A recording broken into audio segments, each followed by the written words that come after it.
how to add a pin to your Roblox account.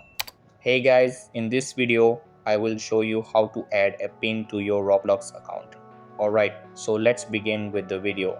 First, you need to open your Roblox app and make sure you are logged in. Then here at home, you need to go to more by clicking on this icon here at the lower right corner. On this page, find settings and click on it. Then you need to go to parental controls.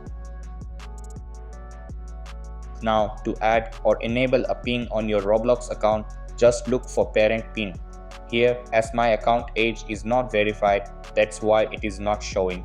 But in your case, if your account is verified, you will see the parent pin option here. You just have to tap on it and this type of pop-up will appear on your screen. Now you just have to create a 4-digit pin for your account. Type it here and retype it. Once done, click on add. You will need to enter your Roblox password to continue. Type it in and click on verify. You have successfully turned on the pin in your Roblox account. So that's basically how you can add a pin to your Roblox account. So that's all for this video.